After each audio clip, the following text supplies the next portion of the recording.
Okay, so we'll go for a quick revision. We started off with, I'll go with all the topics, okay? So chapter 1, emergence of sociology, and then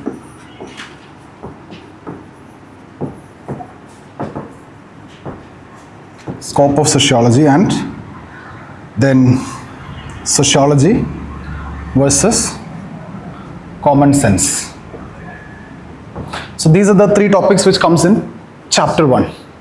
Any questions you have from this? So emergence of sociology, how you will write this answer? We have started off with dark ages, right? So European society before the age of enlightenment was characterized by agricultural feudal estate system, and the kings were engaged in wars, unmindful of the plight of the people, political aristocracy on one side and religious orthodoxy on the other side. So that's what dark age. Just one line you need to mention this. And after that, Renaissance period, right? Age of enlightenment. So then you need to discuss Renaissance period or age of enlightenment. So we are going for a quick revision. I'll cover all the topics in maximum 40-45 minutes. So I'll go slightly faster, and then next day we start with thinkers. Okay. So age of enlightenment, here you talk about scientific revolution, commercial revolution, intellectual revolution. So European society have witnessed dramatic changes or drastic changes in terms of commercial revolution, scientific revolution, and intellectual revolution, etc. Right? So that we have discussed, and this is something which they haven't seen before at that point of time. And also we discussed the concept of modernity.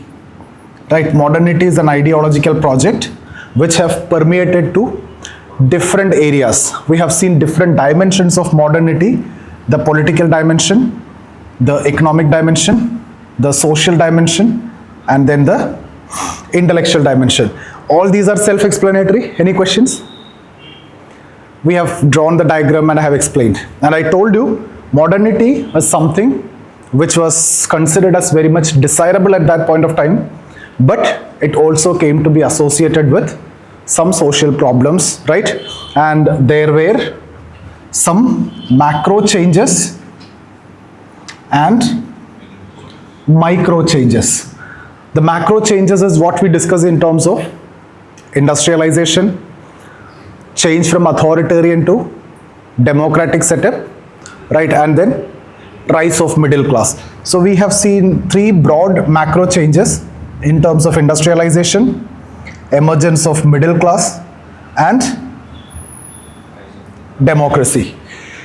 And then we discussed each of these, their problems, right? Industrialization was not that smooth.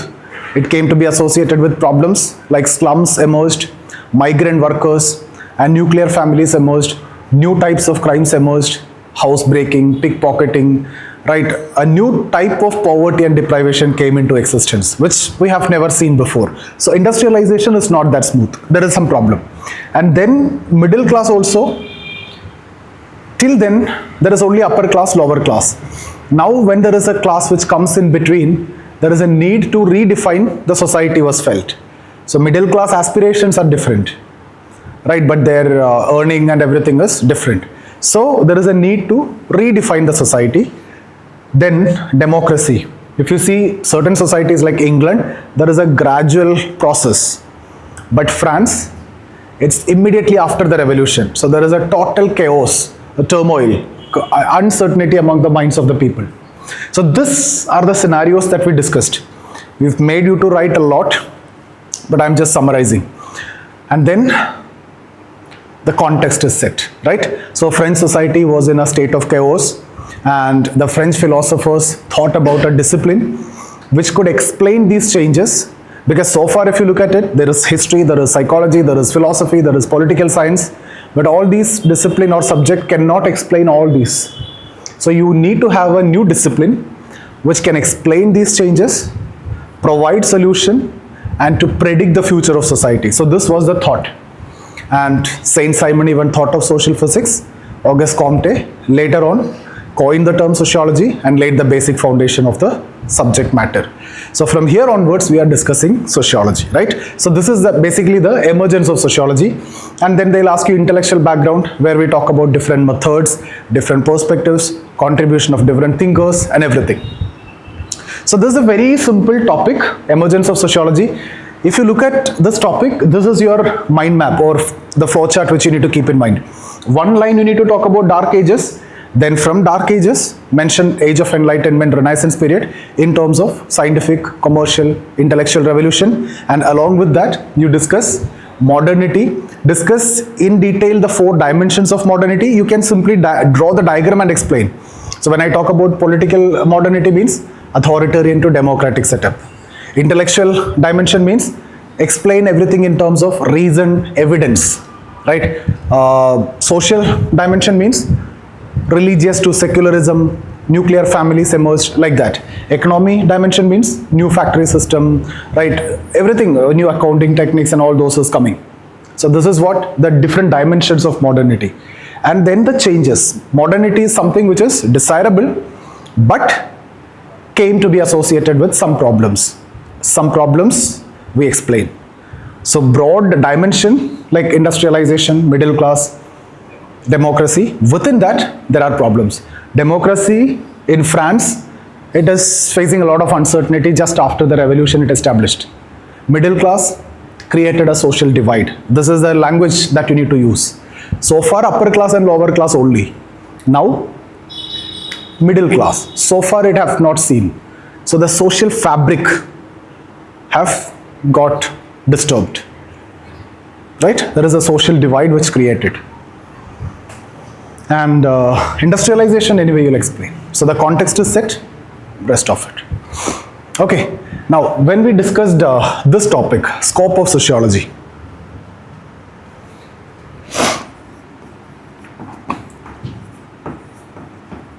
Come, Vanda. Scope of sociology. Here, I told you, once we complete sociology, then this is going to be an easy topic. You basically don't want to study it here. Right here, we have seen how sociology developed in different phases. 1838 to 1890, and then 1890 to 1940, and then 1940 to 1990, and then up till now.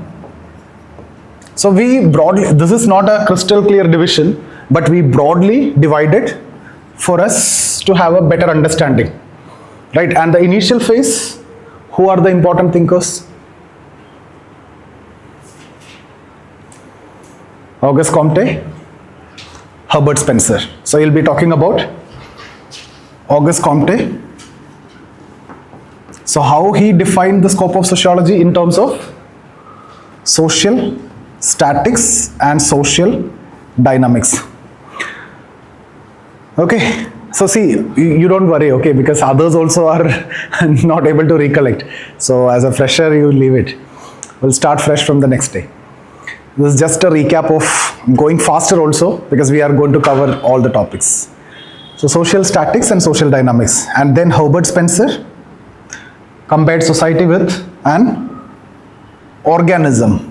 Right, and then we have seen that comparison at different levels, individual, society, and breakdown, right? So this is the first phase you'll explain, and here you talk about 2 important thinkers. Second phase, who are they? Weber and Durkheim. Max Weber and Emile Durkheim. One favor the micro approach, the other favor the macro approach. One asks you to study social action, internal aspect, the other social fact, external aspect. The followers of one, that's the formal school, Weber, and the followers of other is the synthetic school. And we have seen enough examples, Karl Manhin, right, and then different examples we have seen, right, Tawneys, etc. We have written that. Then the third phase is what we see, integrated approach. So here it's about, one person is talking about positivism, Weber deviating from positivism. He's talking about studying external aspect, Weber internal aspect, right? So this division between positivism, non-positivism, quantitative, qualitative, inductive, deductive, all these what you see is in the second phase mostly. When it comes to this, it's all combination, right? Micro, macro combination in Parsons' approach. Inductive, deductive combination, right? Karl Popper. And scientific, humanistic combination. Positivism, non-positivism, quantitative, qualitative, all combined. What is more important is your purpose of research. So depending upon what is good for you, you will use that. So that is the third phase. There is no like positivism, non-positivism debate. There is no such theoretical purity. Nothing like that. It's combination. So this is how sociology is actually evolving. This is a phase where you focus extremely on that, theoretical purity, positivism, non-positivism, inductive, deductive, qualitative, quantitative, and you stick to that. But that's not there here. That debate was also here. That debate is no more here. It's all about integration, right? Now when it comes to this phase, this is where the scope is widening. Widening means sociology is now getting into each and every area. Sociology of health, that's an entirely different dimension, right? Sociology emerged for studying what the social changes and everything, but now getting into sociology of health, criminal sociology, clinical sociology. Sociology is permeating through each and every aspect of social life. So this is how we broadly explain the scope of sociology. And once we complete the syllabus, you'll get to know more also, and you'll be able to write your own answer also, right? And then we have seen the chapter on sociology versus common sense. So here, I'm not giving the answer now. It's a very simple one. So what you will do, you will have to define what is sociology. Right, the definition I have given, and then you will talk about what is common sense. Right, commonsensical knowledge is something which is known to everyone, which we believe that it is correct. It is not necessarily correct. It can be false, it can be true, but we believe it is correct. Our common sense. Are you getting me? Right? So this is what sociology is based on theory, development, testing and all those. But common sense is something which we think, we assume that it is correct, which we know. Right? So we define that, and then we discuss the differences. And then we discuss the similarities. And then we will make a balanced conclusion. This is a very simple one. Do you want me to explain anything? We have seen the differences. This is theory, development, testing. That's not the case. Here, this is objective, but this is contradictory. Right? Sociological knowledge are based on testing, so it can be objective to an extent. But this one, contradictory, like birds of the same feather flock together, opposites attract. We have seen that statements. So this is a ready-made answer. There is nothing more to discuss. Only thing that you need to do is focus on the differences, write the similarities. Now, okay, but what is a balanced conclusion? There is nothing superior or inferior, right? Without common sense, sociology also not there. Without sociology, with sociology, your common sense also can improve. So what we say is these are mutually beneficial rather than, exclusive. These are not contradictory, these are complementary. Both are complementary rather than contradictory. So this is the basic simple topic. So these are the first 3 topics from the first chapter. Fine. Now, next is the most important chapter and the most important topic. We started off with sociology as science. Okay. Now, first we need to define what is the understanding of science. So we have seen different understanding of science. Initial understanding of science and later understanding of science also. Initially, science is understood more in terms of body of knowledge, what you study. Later, science is understood more in terms of method of inquiry, how you study. So initially, it was all about what you study, or the body of knowledge. Means it has to be external, it has to be empirical, those conditions were there. But then later it is understood as how you study. Are you studying it based on evidence and reason with proper methods in an objective way? Then that can be considered as science. Not necessarily empirical, not necessarily the things universal, etc. what we discussed initially. So here it was body of knowledge, but now it is more about method of enquiry. So science is understood more in terms of method of enquiry rather than body of knowledge. So initial understanding of science is based on body of knowledge. It has to be empirical, it has to be external, it has to be universal, it has to be objective. But in that case, we cannot even argue that sociology is a science, because we are not dealing with internal meanings are there. It is not empirical. But if understanding of science is based on method of enquiry, then we can have a scope of argument. And then we laid down some conditions for science. What are the conditions? First one, inter-subject reliability. Then objectivity,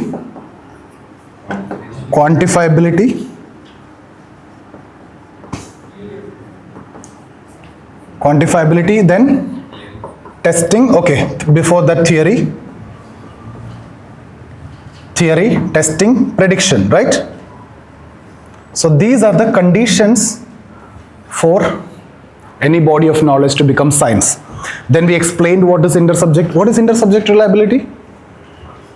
Across the subject, same meaning. Intersubject, it should be reliable. When I say family, here also it is family, there also it is family, US also it is family, Australia also it is family. So it is, yes, right? It have the same meaning for all. Like in physics or chemistry, when we say oxygen means oxygen. So that is what across the subject, it's the same. That's what you mean by so do we have intersubject reliability in sociology? But we used a very diplomatic word. There is a considerable amount of intersubject reliability in sociology, and we have explained also. And then objectivity. We explained what is objectivity, freedom from personal bias, etc. And then we said, even though absolute objectivity is not possible, but we are trying to ensure maximum possible objectivity by using proper methods, training, investigator, etc. Cool? Then quantifiability. Quantifiability means the scope need to be defined very clearly. So Durkheim defined the scope, Weber defined the scope, all this is very clear. Okay? Then theory, we have a lot of examples. So we have given the examples also. Testing, prediction, we explained that. Then, so here we discuss, first we discuss arguments 4, right?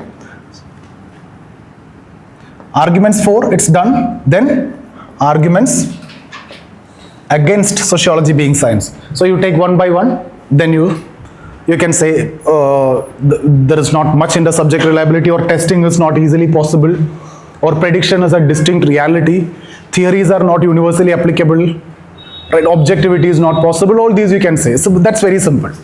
And finally, what you will say, what is the conclusion? I'm more concerned about your conclusion. What we need is, we cannot say it's a pure science also, we cannot say it's not a science also. We cannot conclude it by saying it's not a science, right? We need to say it is science, but we cannot say it's a pure natural science also. So what we need is a balanced conclusion. So how will you write this balanced conclusion?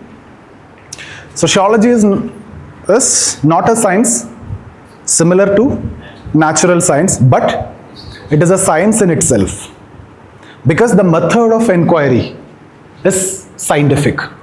Since the method of inquiry is scientific, we can consider sociology as a science, right? But it is never similar to natural science. Why? That also I explained by using Weber.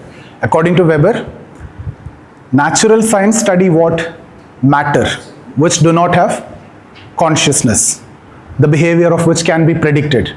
But social science Sociology study human beings who have consciousness, the behavior of which cannot be predicted. Therefore, the cause and effect relationship cannot be established so objectively. Right? So that is the basic difference in the subject matter of natural science and sociology. So you cannot say it is similar to natural science, but it is a science in itself because the method of inquiry is scientific and we are trying to ensure objectivity. Very clear answer. Next two are the most difficult topics. What are they? Positivism and non-positivism. So your topic is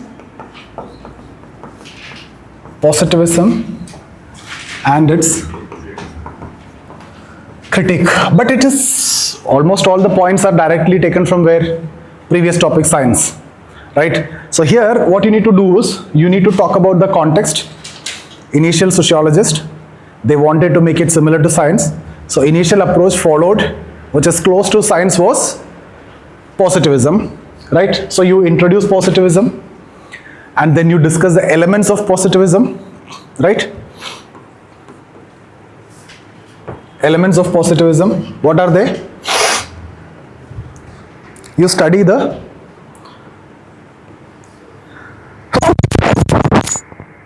external realities. That's the most important point. You study the external realities, which means what? You should not be bothered about, even which thinker you will quote here? Auguste Comte. Auguste Comte made it very clear, you should not be bothered about internal meanings, emotions, etc. So you only focus on external reality. Okay, so that's the first point. What's the next point? Then it is almost similar. Then there is something called universalism, theory building, right? Objectivity, testing, prediction, all are from previous topic itself. You have learned there. So the same point you'll write. Any question, any confusion there? We'll talk about objectivity. Objectivity. Now how to ensure objectivity? By using scientific method. Now let me ask, what you will tell here under this point? Because initial positivist what they did, later positivist what they did.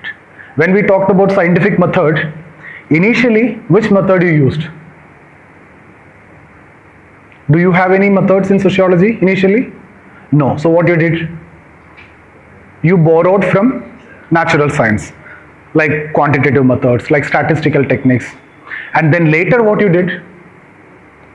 You developed your own method for sociology. For example, Durkheim, you can quote here. In his theory of suicide, what he did? He used statistical technique, which is borrowed from natural science. Later, in his other theories like religion, he developed methods for sociology. So this objectivity also you will write from science itself. And then theories means generalization. That's what when I say theory means what? Theory is making something specific to general. Right? We have some specific observations, we'll try to generalize it. That's what theory means. So with theory I can explain anything. So it's about generalization. So when I say generalization, what is that? Theory building.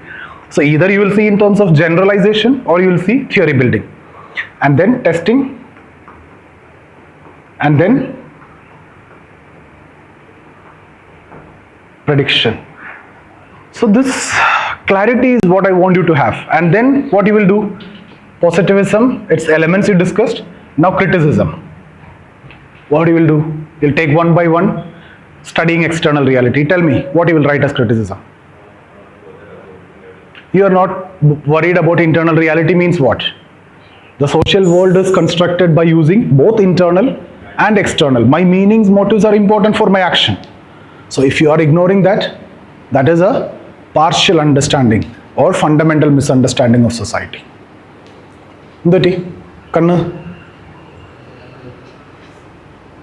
Okay?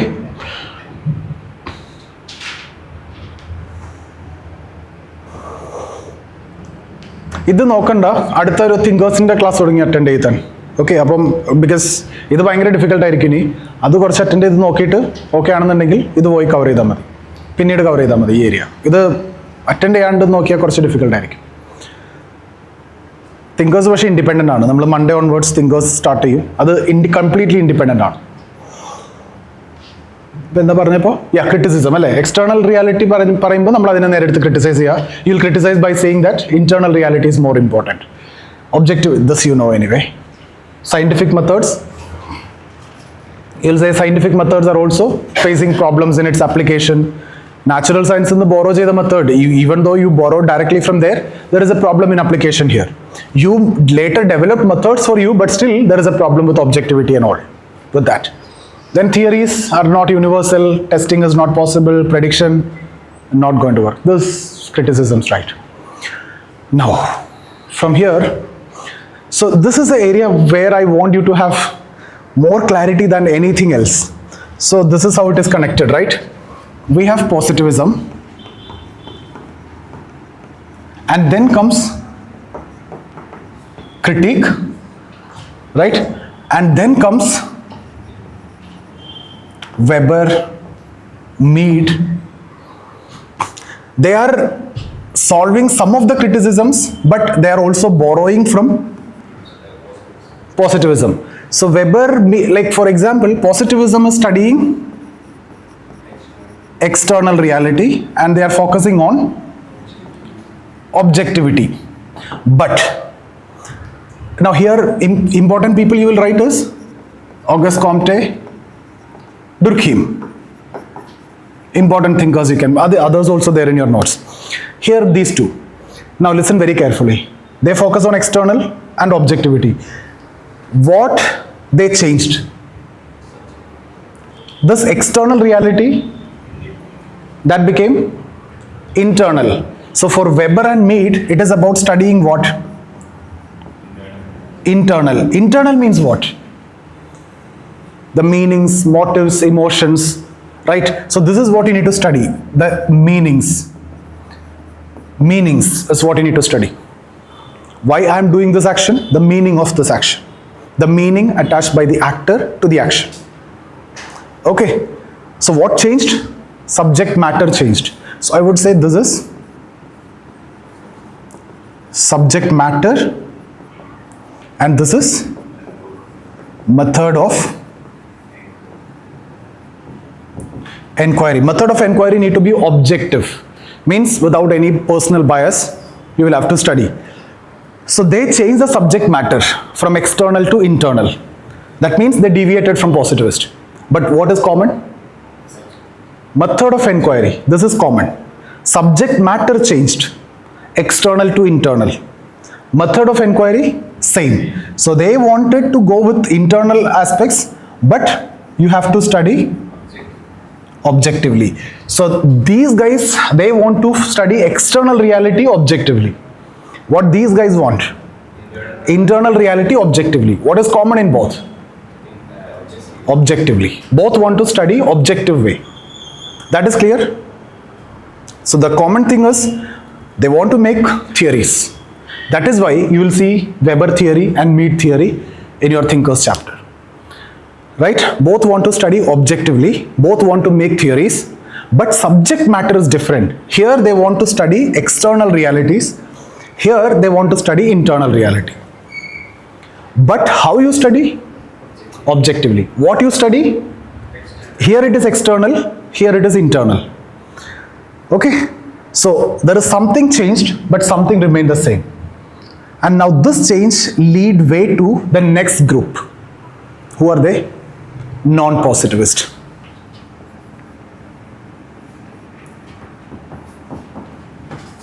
Non-positivist. Now this non-positivist, for them what to study? Internal. So they followed Weber and they want to study internal realities. So what they want to study? Internal. How? Subjectively. So they deviated completely from positivist and from Weber in terms of how you study. Right? What you study, they deviated from positivist already here itself. From positivism, they already moved at the stage of Weber. Now here, they just continued Weber's tradition. Study internal, but Weber focused on theory building objectivity. Here that is also removed. So no objectivity. You are studying human beings. Human beings have consciousness, so subjectivity will be there. Now no theory building here, only understanding. So there is theory building here, there is theorization here, but there is no such theorization here for non-positivist. So I repeat, what to study here? External. Here, internal. Here, internal. So what to study is same here. How you study? Here it has to be objectively. Here also objectively. Here it is subjective. So this is positivism, external and objective. This is non-positivism, opposite, internal and subjective. But here, there is something from here that is internal. There is something from here that is objectivity. And that is why Weber is considered to have bridged the gap between the two.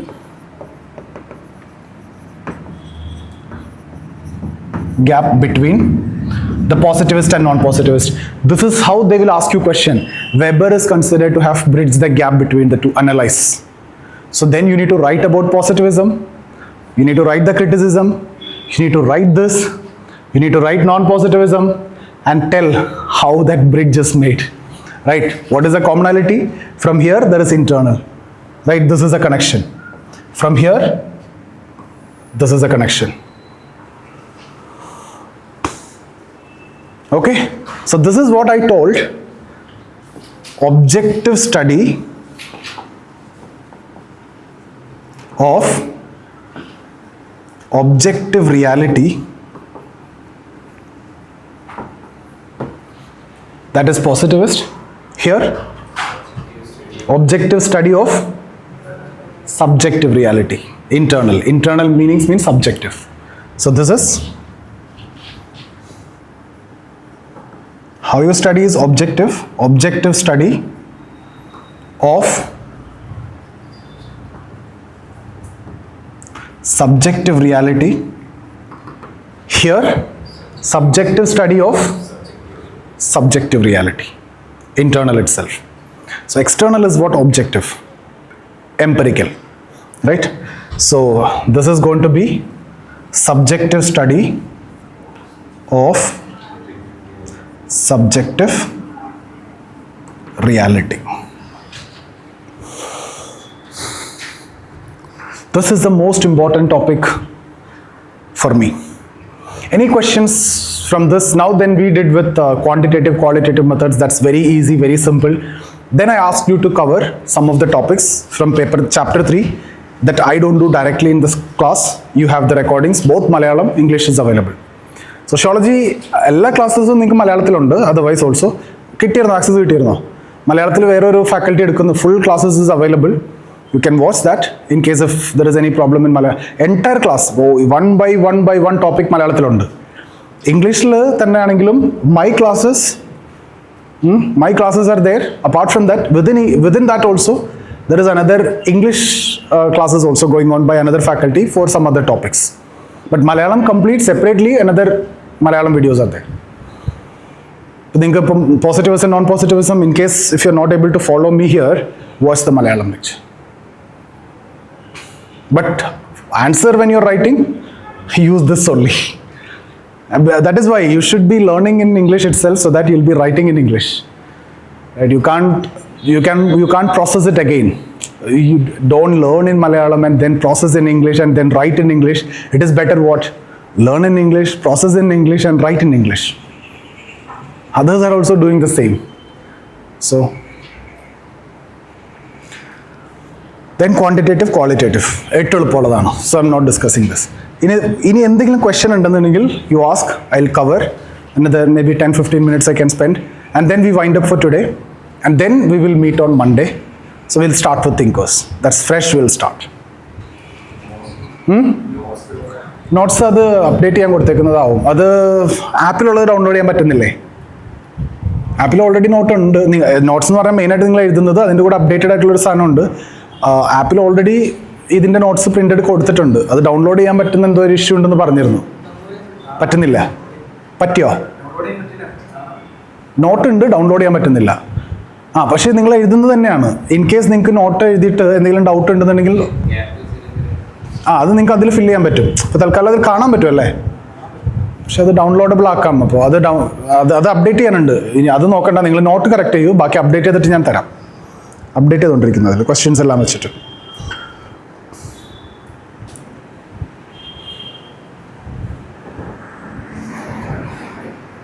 വേറെ ഒന്നും follow ചെയ്യേണ്ട ആവശ്യമില്ല. Paper 1 especially class notes മാത്രം മതി. കാരണം നിങ്ങൾക്ക് ഒന്നിനും സമയമില്ല, സ്പേസും ഇല്ല. ഇപ്പോൾ ഏകദേശം മനസ്സിലായില്ലേ, ഒരു ക്വസ്റ്റ്യൻ കിട്ടിക്കഴിഞ്ഞാൽ എന്താ എഴുതണമെന്ന് മനസ്സിലായില്ലേ? കാരണം ഇത്രയും നിങ്ങൾ ഈ ഒരു നോൺ പോസിറ്റീവ്സും തന്നെ ഇത്രയും നിങ്ങൾക്ക് എഴുതാൻ പറ്റില്ല. 200 വേർഡ്സ് നിങ്ങൾക്ക് എഴുതാൻ പറ്റുള്ളൂ. നമ്മൾ ഇവിടെ ഇരുന്ന് പറയുന്നത് തന്നെ ദിസ് ഇറ്റ് സെൽഫ് നിങ്ങൾ വേണമെങ്കിൽ 500 എഴുതാം, 600 എഴുതാം, 50 എഴുതാം, അത്രയും നോളജ് ഉണ്ടെങ്കിൽ. അല്ലാന്നുണ്ടെങ്കിൽ 50 എഴുതാൻ പറ്റില്ല. കാരണം ഏതൊക്കെ എഴുതണം ഏതൊക്കെ എഴുതണ്ടെന്ന് മനസ്സിലാവില്ല. അപ്പം don't go behind any other notes. അതിൻ്റെ ആവശ്യമില്ല. Focus on what you have for paper 1. Paper 2 അങ്ങനെയല്ല. പേപ്പർ 2 നമുക്ക് കുറേ ബ്രോഡ് വായന വേണം, അത് നമുക്ക് പിന്നെ നോക്കാം. പക്ഷെ പേപ്പർ 1 നിങ്ങൾ കയ്യിലുള്ളത് തന്നെ റിപ്പീറ്റഡ്ലി ഈ ടോപ്പിക്ക് ഈ ഒരു ക്ലാരിറ്റി വരണമെന്നുണ്ടെങ്കിൽ 1 ടൈമിൽ കിട്ടില്ല, 2 ടൈമിൽ കിട്ടില്ല. ഞാനിപ്പോൾ എത്ര വർഷം മുമ്പാണ് ഇത് അറ്റൻഡ് 2009 ഞാൻ പഠിച്ചു തുടങ്ങിയത്. That is why I have this clarity.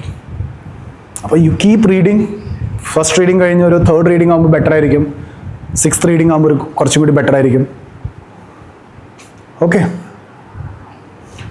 Paper 1 topic ഒരു 10-15 തവണയെങ്കിലും യു കീപ് റീഡിങ്. സെയിം സാധനം തന്നെ. കാരണം നമുക്ക് ഇതിനപ്പുറത്തേക്കൊന്നും പോകാനില്ല, ഇതിനപ്പുറത്തേക്ക് പോയിട്ട് കാര്യമില്ല. ഒരു ടോപ്പിക്ക്. ഇനി in case random topics are coming, അവിടെ നമ്മൾ മിസ്സാവും. ഇന്നത്തേക്ക് സ്റ്റോപ്പ് ചെയ്യാം നമുക്ക്. ഇനി നമുക്ക് മൺഡേ കാണാം. Okay, C.